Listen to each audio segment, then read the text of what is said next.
Alright, so I'm going to take the three chords of the blues, and we're in the key of A.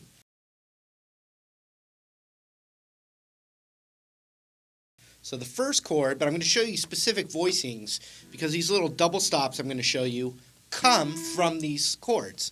So the first chord of an A blues is A7, but here's the one I'm going to show you. The root is on the D string of the 7th fret, so that's our A note. And I just bar it, but then my middle finger is going to be on the 8th fret of the B string. Ring finger is going to be on the 9th fret of the G, and pinky is going to be on the 9th fret of the high E. So really it looks like a D7 chord. D7, E7, half step to F7, G7, up to A7. So there's the A7. And it's just D up the alphabet till I get to A. Okay? But I'm changing the voicing so I get another root in here. You don't have to, but just to show you the full chord voicing. So that's our first chord.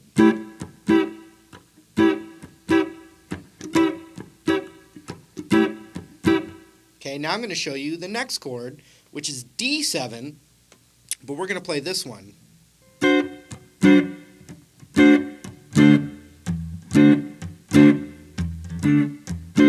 And what that is it's me playing a D bar chord, D major bar chord, but then adding my pinky to what's called the dominant 7, the 7 note, right there, which is the 8th fret of the high E with this.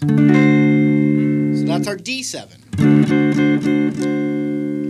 And then the third chord of the blues is E7. I'm going to play this voicing up a whole step, so it's E7.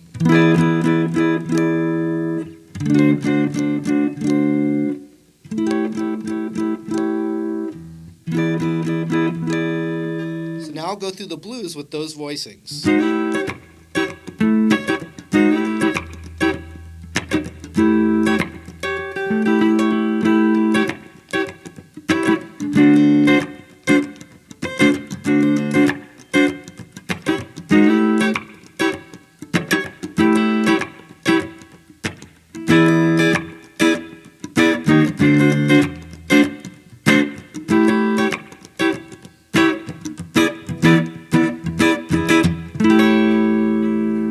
Okay, let's think about blues soloing for a second over an A blues. We have this really cool, box right here between the 8-10 on the B and 8-10 on the high E, 9 on the G,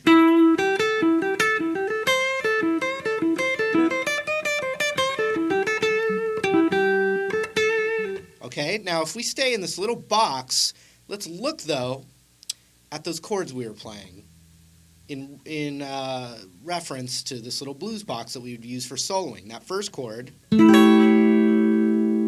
now let's forget about that note and just look at those. Let's forget about the G and just look at these two. It's weird to finger it with that, so I'm going to change my fingering. I'm going to put my middle finger on that 9th fret of the high E and my index on the 8th fret of the B, and just those top two. That comes from that. Watch when I solo. Okay, and then the other classic thing is you can do it with either the full 3 note or just the 2 note. And for the 1 chord, the whole time it's A, you can do this and a half step down because that's the sound of it.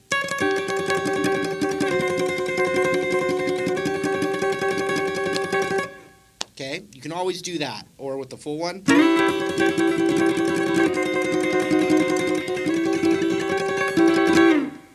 Or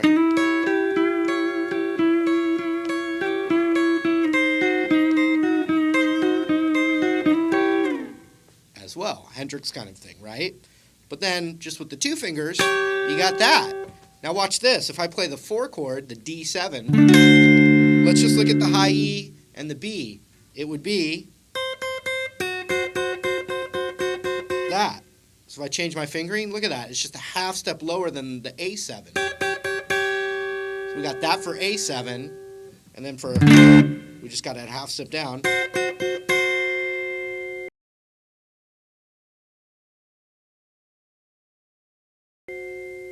Another reason why that works with the, right?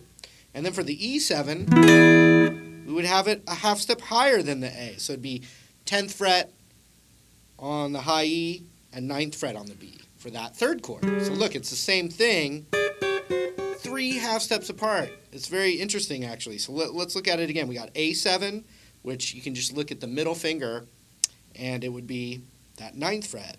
So A7.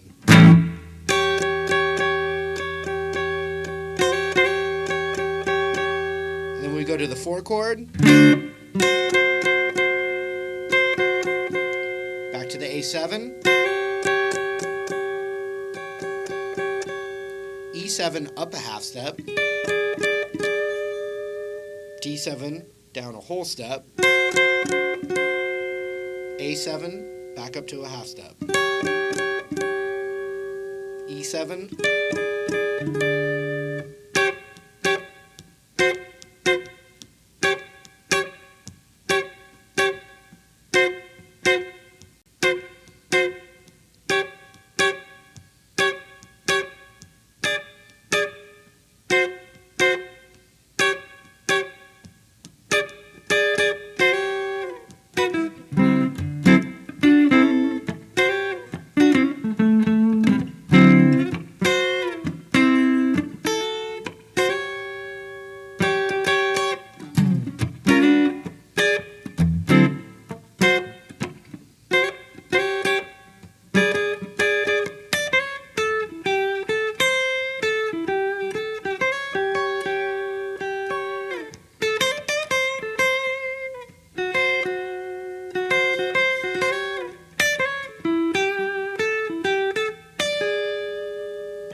Alright, there it was. Remember, you can click the link down there, try out the website for free for 2 weeks.